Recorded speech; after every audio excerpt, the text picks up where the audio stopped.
이 아침에 주신 하나님 말씀은 히브리서 12장 1절로 2절입니다. 말씀 받을 때 모두 자리에서 기립하셔서 말씀 받겠습니다. 우리 같이 읽도록 하죠.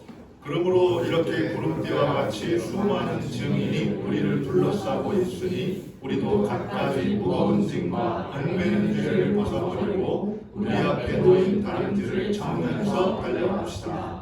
믿음의 전시자요 완성자이신 예수를 바라봅시다.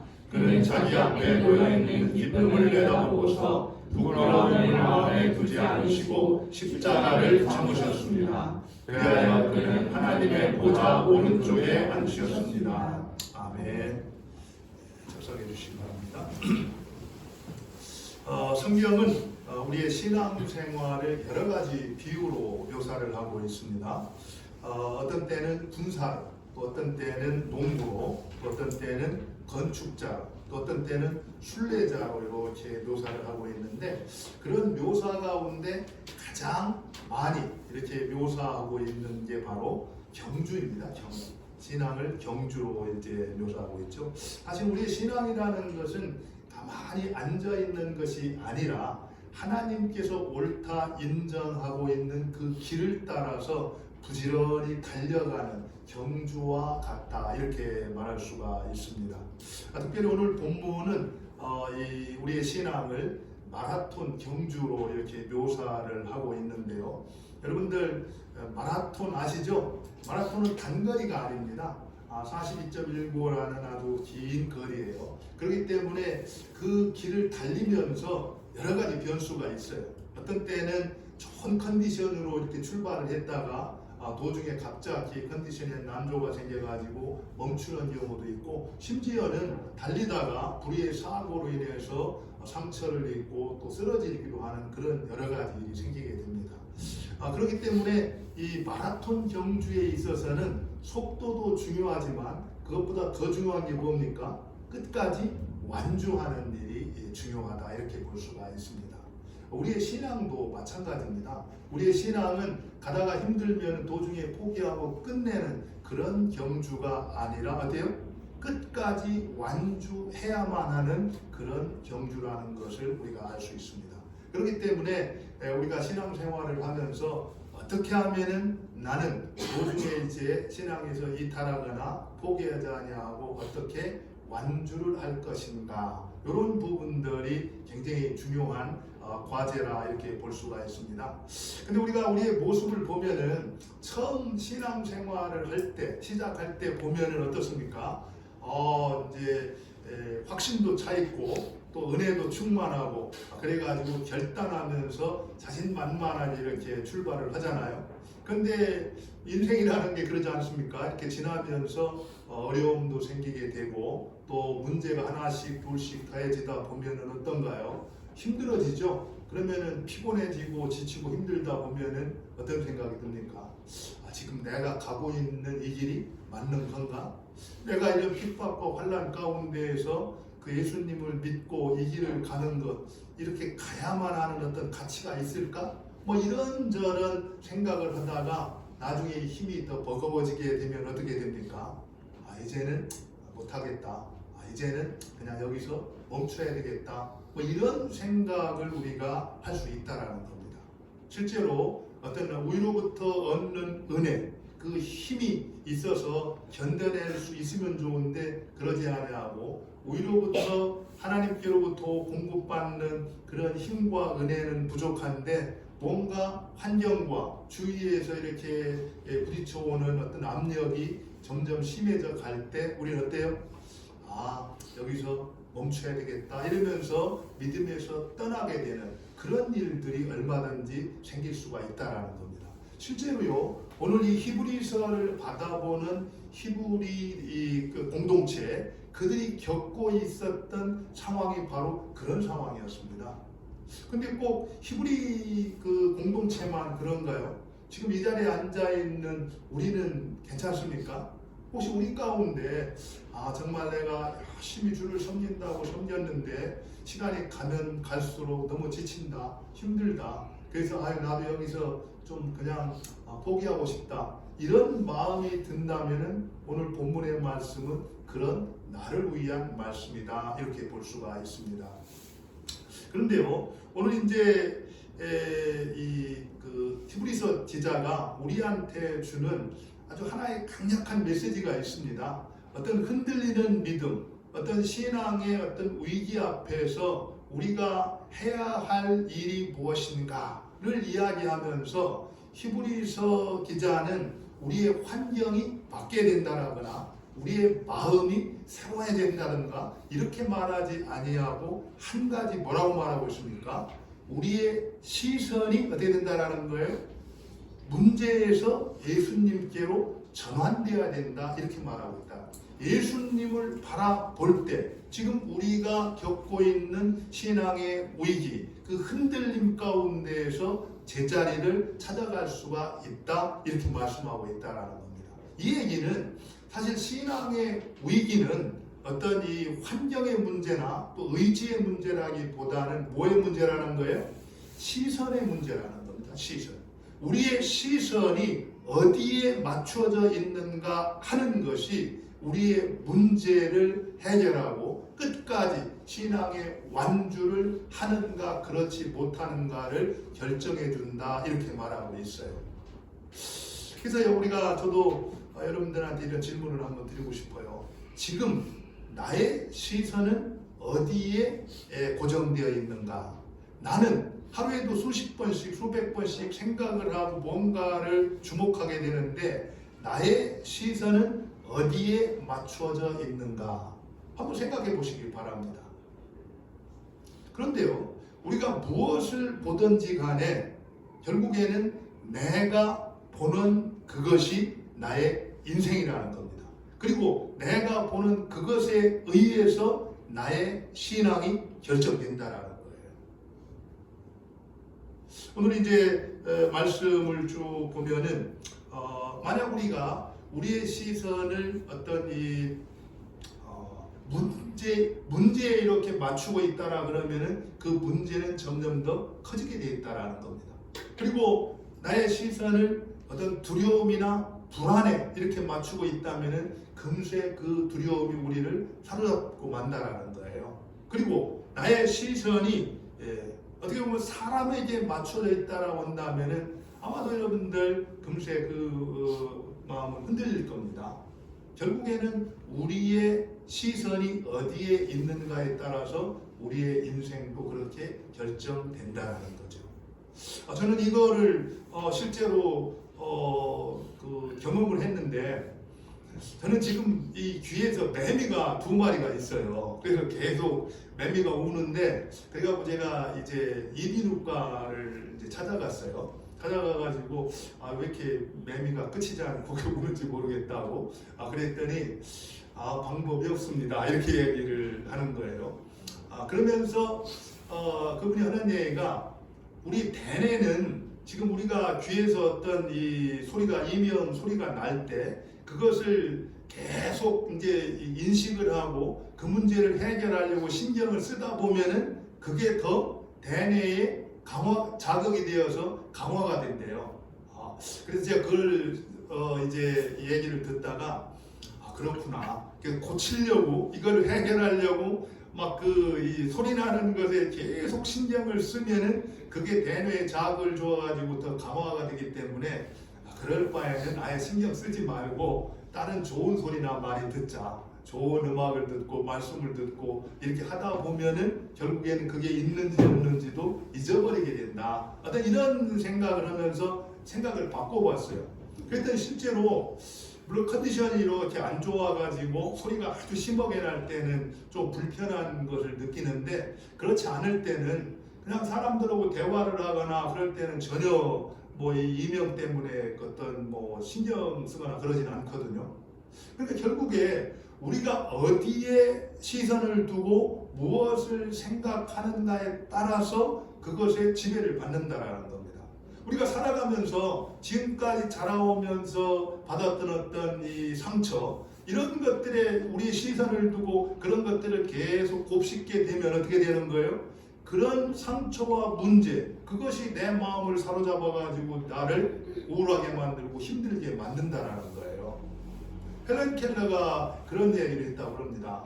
헬렌 켈러는 이제 맹인으로 태어났잖아요. 그러면서도 참 귀한 일들을 많이 했는데 어떤 이제 기자가 질문을 했다 그래요. 태어나가지고 물론 감사한 일도 많지만 이렇게 맹인으로 태어나서 불편하고 힘든 일들이 많았을 텐데 어떤 힘든 것들이 있었습니까? 이렇게 물어보니까 대부분의 이야기를 나는 좋은 일 생각하기도 바쁜데 그 나쁜 일, 힘든 일 생각한 적이 없어서 모르겠다. 나는 지금 나한테 주어진 감사한 일, 좋은 일 생각하기에는 나는 바쁘다. 얼마나 참 멋진 얘기입니까? 우리가 살아가면서 실제로 상처도 있고 아픔도 있고 어려움도 있지만 또 우리가 돌아보면 좋은 일들이 많이 있잖아요. 감사한 일들이 있잖아요. 우리가 그런 것들을 시선을 두고 생각할 때 우리의 마음이 힘을 얻고 회복이 되어져서 하나님께서 옳다 인정하는 그 길을 걸어가는데 큰 힘을 얻게 된다라는 겁니다. 그런 의미에서 히브리 기자가 실제로 어떤 이 신앙이 흔들리고 어려움을 당했던 히브리 공동체에게 이 말씀을 준다라는 것은 굉장히 중요한 의미가 있다는 생각이 들어요. 그런데 제가 히브리서를 보면서 지난 시간에는 어떤 내용을 봤습니까? 3장 1절을 통해서 예수를 깊이 생각하라 이렇게 했잖아요. 근데 오늘 본문에서는 예수를 바라보자 이렇게 얘기를 한단 말이에요. 근데 이 두 가지는 약간의 강조점의 차이가 있습니다. 그러나 이 두 가지를 동시에 기억하는 것이 우리가 신앙생활을 하면서 굉장히 도움이 되는데, 우리가 3장에서 예수를 깊이 생각하라고 할 때는 강조점이 어디 있었냐면은 예수님의 정체성에 있었어요. 예수님이 누구신가? 예수님이 우리를 위해서 무슨 일을 행하셨는가? 그 예수님이 누구신가를 명확히 이해를 하지 못했기 때문에 결국에는 예수님보다 한참 아래에 있는 그런 대상들을 숭배하면서도 예수님을 떠나갔던 사람들에게 히브리 기자는 뭐라고 말합니까? 천사보다도 우월하시고 모세보다도 탁월하신 바로 우리의 뭡니까? 사도시고 대제사장이신 예수님을 생각하라 이렇게 말한 거예요. 예수님의 정체성을 명확히 이해하는 것이 흔들리는 믿음을 바로 세워줄 수 있는 초석이 되었기 때문에 예수님을 깊이 생각하라. 바로 예수님에 대한 깊은 사유 이것을 이제 강조를 했거든요. 근데 지금 이 12장에서 다루는 문제는 그와는 다른 문제라는 겁니다. 예수님이 누구신지도 알았어요. 그리고 그분이 사도시고 대제사장인 걸 알았습니다. 그래서 그분을 믿고 붙들고 지금까지 달려온 거예요. 열심히 달려왔는데 달리다 보니까 어땠습니까? 지치고 힘들어서 이제는 그 완주를 포기하고 싶다라는 겁니다. 그런 대상에게는 바로 예수님을 생각하라 이렇게 말하지 않냐고 뭐라고 말한 거예요? 예수님을 바라봐라 이렇게 말하고 있다라는 겁니다. 예수님이 어떤 삶을 사셨기 때문에 예수님을 바라보라고 말씀하고 있는가? 한번 우리 12장 1절을 한번 보겠습니다. 12장 1절 우리 같이 한번 읽어보겠습니다. 시작. 그러므로 이렇게 구름대와 같이 수많은 증인들이 우리를 둘러싸고 있으니 여기까지만 보면은요. 여러분들 그러므로 이 얘기는 또 나오죠, 그죠? 그럼 앞에 내용을 전제로 하고 있는 거예요. 근데 우리 12장 앞에 히브리서 11장은 어떤 내용입니까? 믿음장이라고 소위 말하잖아요, 그죠? 믿음의 선진들을 쭉 소개를 해요. 정말 믿음의 제사를 드렸던 아벨이 나오고 또 120년 동안 비도 내리지 않는 가운데 바로 홍수가 내린다는 말을 믿고 120년 동안 방주를 지었던 노아가 나오고 갈 바를 알지 못하고 지시한 땅으로 떠났던 믿음의 조상 아브라함이 나오고 또 애굽 땅에서 자기 백성들을 이끌어냈던 모세가 나오고 쭉 믿음의 선진들이 쭉 소개가 되어집니다. 그러면서 얘기하기를 그러므로 이렇게 구름대와 같이 수많은 증인이 우리를 둘러싸고 있으니 이렇게 얘기를 하고 있어요. 이게 무슨 얘기냐면은 지금 이 히브리서 기자는 경주자로 비유를 하고 있잖아요. 근데 열심히 달리기를 경주를 했던 사람이 이제 스테디움으로 딱 들어섰을 때, 당시에 이제 원형 경기장이라고 있잖아요. 거기에 들어섰을 때 수많은 관중들, 근데 그 관중들이 누구냐면은 바로 믿음의 선진들이었습니다. 그들이 쭉 둘러서 가지고 지켜보고 있으니까 이렇게 얘기를 하면서 이제 권면을 주고 있거든요. 이 얘기는 믿음의 선진들이 과거에 살았다, 죽음으로 끝난 죽은 사람이라고 이렇게 말하지 아니하고 지금도 살아서 지금 내가 신앙의 경주를 할 때 나를 응원해주고 격려해주는 그런 사람으로 지금 계속해서 우리를 맞이하고 있다, 이렇게 얘기를 하고 있는 겁니다. 그러면서 이제 낙심하고 지쳐 있었던 그들에게 뭐라고 말하고 있어요? 이제는 내가 달릴 차례인데 걱정할 것 없다.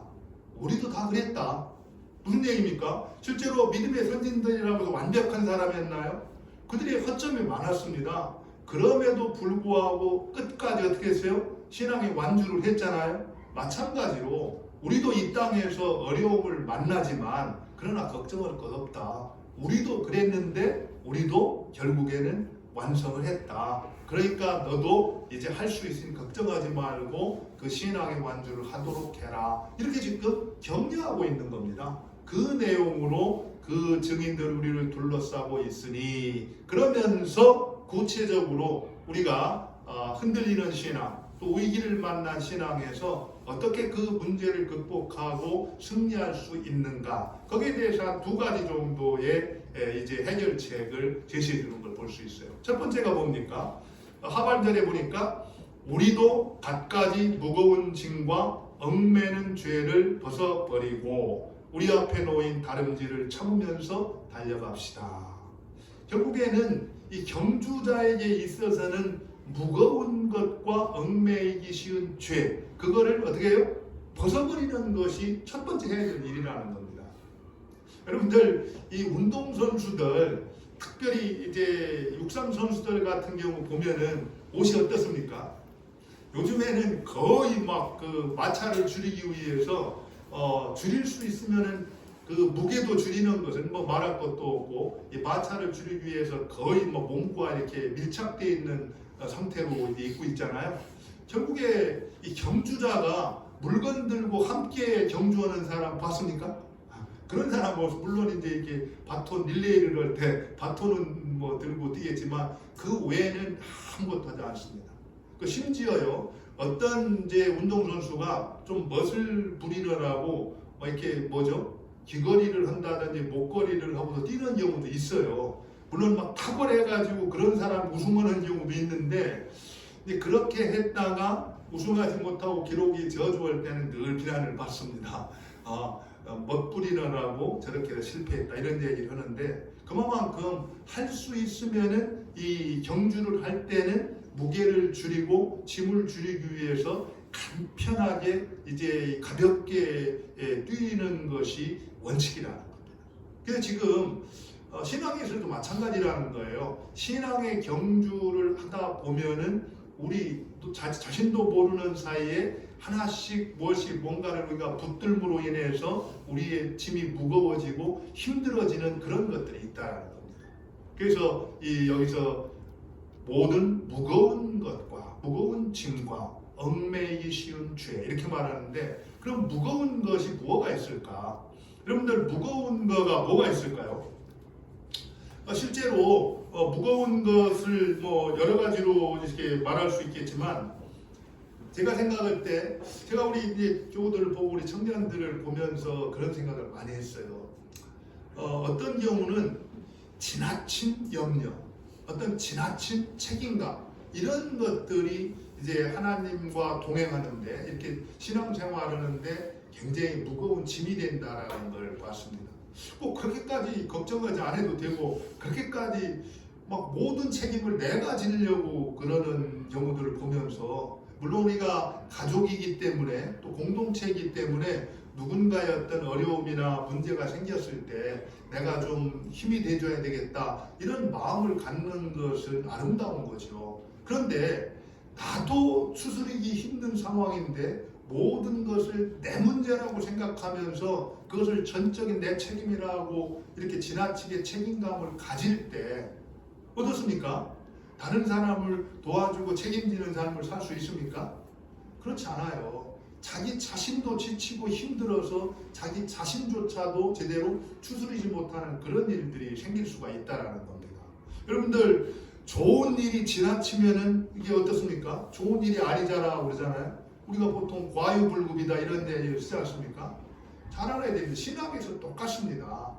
어떤 지나치게 염려를 하고 걱정하는 것, 또 지나치게 어떤 이 가족과 어떤 이 공동체, 자기 주위에 있는 것을 내 책임으로 이렇게 지려고 하는 이런 것들은 사실상 무거운 짐이 될 수가 있다는 거예요. 도리어 하나님께서 각자에게 합당한 책임도 주셨고 또 이 살아야 될 이 삶의 목도 주셨으니까 나는 내 역할을 잘 감당하고 그리고 내가 힘이 있어도 도울 수 있으면은 옆에 있는 사람도 도와주고 그럴 때 우리가 조금 더 영향 있는 삶을 살 수 있지 모든 것을 내 책임으로 내 문제로 생각할 때는 그게 도리어 짐이 되어서 나도 감당하기 어려운 그런 상황이 생길 수가 있다는 겁니다.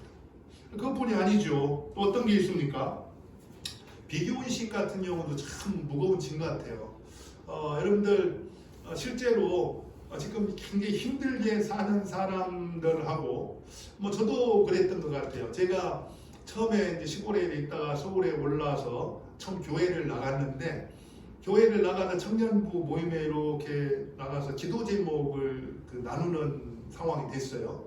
그런데 기도 제목을 하나씩 둘씩 나누는데 제가 깜짝 놀랐어요. 저게 무슨 기도 제목인가? 왜냐하면 저는 평소 살았던 게 그런 삶을 살았는데 그런 거를 마치 막 큰 일이 난 것처럼 생각하면서 이렇게 얘기를 하는 그런 것들을 보면서 사실상 우리가 누군가의 삶은 지금 정말 굉장히 힘들고 어려운 그런 삶을 살 수 있는 거거든요. 그런데 너무 편안하고 이렇게 안정감 있게 살아가는 사람들은 거기에서 조금만 벗어나도 마치 큰일이 난 것처럼 그래서 막 이렇게 염려하고 걱정하고 누구하고 이렇게 비교를 하는 그런 경우들이 있는데 실제로 지금 우리가 잘 아는 대로 아프리카나 이런 데 보면은 참 힘든 그런 분들이 많잖아요. 근데 뭐 그런 얘기를 해요. 지금 이 한국 사회 중류층에서 매일 이렇게 먹는 음식과 이런 것들은요, 사실은 1세기 당시 로마 황제가 매일 일상 가운데 먹었던 것보다 잘 먹고 지낸다고 해요. 그만큼 굉장히 지금 우리는 높은 수준의 어떤 소비 수준과 이런 걸 살아가고 있는데 그런데도 어느 날 이제 인스타그램이나 어떤 이런 걸 보면서 남이 찍어 올린 그런 것들을 보면서 또 어떻게 합니까? 좋아져라고 막 힘들어하는 사람들이 있거든요. 이제 그런 것들이 우리의 마음을 사로잡아서는 우리가 건강한 신앙의 자리로 나아가기가 어렵다는 것. 그뿐이 아니죠. 어떤 우리의 탐심, 욕심이라든지 이런 것들은 죄는 아니에요. 그렇지만 우리의 신앙이 건강하게 자라가는 것을 막아버리는 장애다. 사실 여기서 무거운 짐 이렇게 말했는데 이 짐이라는 단어를 정확히 표현으로는 장애다 이런 표현을 쓰고 있습니다. 그러니까 우리가 신앙 안에서 건강한 신앙으로 자라가는데 장애가 되고 방해가 되는 것 이것이 무거운 것이다 이렇게 말할 수 있어요.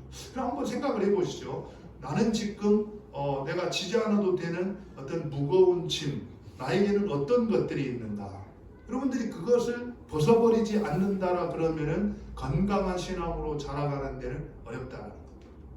그러면 두 번째로 뭐라고 말합니까? 얽매는 죄. 사실은 마라톤 선수에게 있어서 치명적인 것은 속도가 아닙니다. 결국에는 발목이 잡히는 거거든요. 어디에서 발목이 잡히든지 발목이 잡히면은 경주 완주한다 어렵다라는 겁니다. 그런데 지금 여기서 얽매는 죄를 벗어버리라 그랬잖아요. 그래서 얽매는 죄는 대체적으로 어떤 반복되는 죄를 말합니다. 습관적인 죄를 말해요. 우리가 살아가면서 우리의 신앙이 성장하지 못하고 발목이 딱 잡혀가지고서 거기서 머물러 있다. 그러면은 뭔가 우리의 삶 가운데 계속 반복해서 범하고 있는 죄. 또 우리가 어떻게 됩니까? 어떻게 습관적으로 범하는 죄가 있다라는 거예요. 그 중에 하나를 생각한다면은 우리는 뭐를 들을 수 있겠습니까? 거짓말 하나가 된다고 봐요. 우리는 좋은 거짓말, 뭐 하얀 거짓말, 검은 거짓말 이렇게 해가지고 거짓말하면서 이거는 그냥 좋은 뜻으로 성경이 뭐라고 말합니까? 거짓은 악은 그 모양이라도 버려라 이런 얘기 하거든요. 그래서 우리가 할 수 있으면은 이렇게 진실하게 말을 하고 거짓말을 피해야 됩니다. 그뿐이 아니죠. 실제로 아무도 보는이 없을 때 나는 누구인가? 아무도 보는 사람이 없을 때 내가 반복해서 범하는 어떤 죄들이 있다라는 겁니다. 근데 그런 부분들이 결국에는 왜냐하면은 다른 사람은 모르거든요. 근데 나만 알아요, 나만. 그렇기 때문에 계속해서 반복해서 그런 죄를 범할 수 있는데 그런 것들이 우리가 신앙 안에서 성숙해가는 것을 어때요? 막을 수가 있다라는 겁니다. 그래서 먼저 우리가 해야 될 일은 얽매이기 쉬운 죄와 무거운 짐을 어때요? 벗어버리는 것. 그래서 이번 주 한 주간 여러분들 한번 쭉 묵상을 해보세요. 나한테 무거운 짐이 뭐가 있나? 또 얽매이는 죄가 뭐가 있나? 그것을 벗어버리는, 내려놓는 그런 일이 있어야 됩니다. 그 문제를 들고 주님 앞에 나아가서 십자가 아래에서 회개하고 주님으로부터 용서를 받고 자유케 되어지는 그 일이 있을 때 이제 가벼운 몸으로 뛸 수가 있다라는 거예요. 그런데 뛰어야 되는데 결국에는 무엇을 보고 뛰어야 되는가? 거기에 대해서 이제 2절에서 얘기해 주고 있어요. 2절을 같이 한번 읽겠습니다. 시작. 믿음의 창시자요 완성자이신 예수를 바라봅시다. 이렇게 얘기해요. 사실 여기서 우리 개역개정에서는 믿음의 주요 온전케 하시는 예수를 바라보자 이렇게 있거든요. 그래서 약간 개역개정을 볼 때는 우리가 오해를 하는 경우들이 많았어요. 믿음의 주요, 그러니까 주라고 우리는 늘 주 그러면 뭐가 생각합니까? 로드를 생각하죠, 그죠? 주님 이걸 생각하는데 원래 그 주는 영어로 오더라고 그래서 이 창시자를 얘기합니다. 그래서 오늘 이 설명이 정확한 창시자인데 예수님이 믿음의 창시자가 되고 완성자가 되기 때문에 우리가 믿음의 경주에서 승리하기 위해서는 누구를 보라는 거예요? 예수님을 바라봐야 된다는 겁니다. 예수님을. 사실 우리가 보통 그런 얘기를 하잖아요. 성공하려면 성공한 사람을 만나봐라 이런 얘기를 하는데 그게 꼭 맞는 얘기인지는 모르겠지만 오늘 이제 우리가 믿음의 경주를 할 때 꼭 바라봐야 될 대상 그 목표는 누구라는 거예요? 예수님이라는 겁니다. 예수님께서 믿음의 창시자가 되었다. 사실 예수님이 믿음의 창시자가 되었다라는 건 그런 얘기예요. 하나님께 보내심을 받아서 예수님이 이 땅에 오셔서 십자가를 지시고 우리의 죄 문제를 해결하고 우리로 하여금 하나님과 바른 관계를 맺고 자녀가 되는 그런 길을 열어놓으셨잖아요. 바로 그 일을 시작하신 분이 누구라는 겁니까? 예수님이라는 겁니다. 그리고 그 예수님께서 결국에는 십자가를 지시고 완성하심으로써 또 믿음을 완성하셨다라는 거예요. 그래서 믿음의 창시자요 완성자이신 예수님을 바라보라 이렇게 이제 말씀하고 있다라는 겁니다. 그래서 우리가 믿음의 경주를 할 때는 다른 거를 바라보지 말고 누구를 바라보라고요? 예수님을 바라보라. 실제로 여러분들 베드로가 어느 때 바다 위를 물 위를 걸었습니까? 예수님을 주목하고 보았을 때는 바다 위를 걸었어요. 근데 눈을 예수님에게 떼갖고 환경으로 돌렸을 때 어떻게 했습니까? 바다에 빠졌다는 말이에요. 그러니까 우리가 믿음의 경주를 끝까지 승리하면서 갈 수 있는 비결은 예수님을 주목하고 그분에게 고정시켜서 시선을 고정시키고 살아간다라는 거예요. 한번 생각해 보세요, 여러분들. 예수님이 어떤 분이십니까? 죽은 자를 살리셨잖아요. 죽었던 나사로를 살렸지 않습니까? 또 그리고 이 물고기 2마리하고 어떻게 합니까? 5병이요. 그러니까 보리떡 5개를 가지고 5,000명을 먹이셨잖아요. 우리가 경제적인 그런 문제로 인해서 절망하고 있을 때 그 예수님을 바라보면서 우리가 얼마든지 소망을 가질 수 있다는 겁니다. 그리고 병든 자를 고쳐주셨잖아요. 또 그리고 그분은 어떤 분입니까? 선한 목자가 되셔서 우리를 어때요? 가장 진리의 길로 항상 인도하지 않습니까? 그런 예수님을 우리가 주목하고 그분을 바라보고 살아갈 때 우리 마음 가운데 우리를 절망케 하는 환경 가운데에서도 소망을 주고 힘과 용기를 주어서 믿음의 길을 걸어갈 수 있도록 한다는 것은 당연하다는 겁니다. 그래서 저는 여러분들이 특별히 새해를 맞이해서 내가 지금까지 무엇을 가장 주목하고 살아왔던가 한번 보시기 바랍니다. 그것이 예수님이 아니었다라고 한다면 거기에서부터 시선을 돌려서 예수님께 고정시킬 수 있기를 바랍니다. 실제로 여기서 예수님을 바라보라 이렇게 말하는데 영어 성경에 보면 그런 표현이 되어 있어요. Fix your eyes on Jesus 이렇게 되어 있습니다. 그러니까 여러분의 이 눈을 예수님께 고정하라 이렇게 말하고 있어요. 그래서 우리의 시선이 다른 곳으로 갔었다면 그것을 다시 예수님께로 고정시키는 그런 일들이 있기를 바랍니다. 그런데 그것으로 끝나지 않고 히브리서 저자는 한 가지 더 소개를 하고 있어요. 예수님께서 어떻게 바로 십자가를 참아내셨는가 그 얘기를 이제 소개를 해주거든요. 우리도 그 예수님을 믿고 따라간다 할지라도 어떤 때는 고난이 오고 힘든 일이 생기게 되면은 인내심이 부족해가지고 그냥 포기하는 그런 때가 있잖아요. 그때 우리가 기억해야 될 것이 무엇인가? 사실은 마라톤 경주는 긴 거리를 오랫동안 달리는 거기 때문에 가장 중요한 게 어디예요? 오래 참고 오래 달리고 끈기를 가지고 끝까지 가는 게 중요하단 말이에요. 그렇기 때문에 어떻게 예수님은 그것을 참고 이겨내셨을까? 그 다음 절을 보겠습니다. 그 다음 절에 보니까 그 다음에 보니까 그는 자기 앞에 놓여있는 기쁨을 내다보고서 이렇게 굉장히 중요하거든요. 자기 앞에 놓여있는 기쁨을 내다보고서 부끄러움을 마음에 두지 않으시고 십자가를 참으셨습니다. 이렇게 말하고 있습니다. 현재 우리가 무언가를 참아내기 위해서는 그것보다 더 귀한 무언가를 우리가 볼 수 있어야 된다는 겁니다. 그것이 없으면은 이 고난 가운데에서 그거를 견디고 참는다라는 것은 어렵다라는 거예요. 근데 주님께서는 뭐예요? 그 십자가를 어떻게 참아낼 수 있냐면은 자기 앞에 놓여 있는 기쁨을 내다보고서 하나님 아버지께서 약속하셨던 그 영광 그것을 바라보고서 결국에 고난을 참아내셨다. 사실 여러분들 우리가 겟세마네 동산에서 예수님이 드린 기도를 보면은 십자가는 정말 지기가 어려웠어요. 여러분들 우리가 사도행전에 보면은 예수님이 장사 지낸 바 되었다가 그 다음에 어디로 가셨는가 보면은 지옥에 떨어지셨다는 표현이 나오거든요. 그 얘기는 하나님으로부터 여지껏 한 번도 분리된 적이 없었던 그 하나님께로부터 분리돼서 버림을 당하는 유기를 당하는 그런 고통이 있었다라는 겁니다. 그래서 그것만큼은 좀 피해갔으면 좋겠다 이렇게 기도를 드렸죠. 그래서 할 수 있으면 이 잔을 피해다겠라. 그러나 내 원대로 마옵시고 아버지의 뜻대로 하옵소서 그러지 않습니까?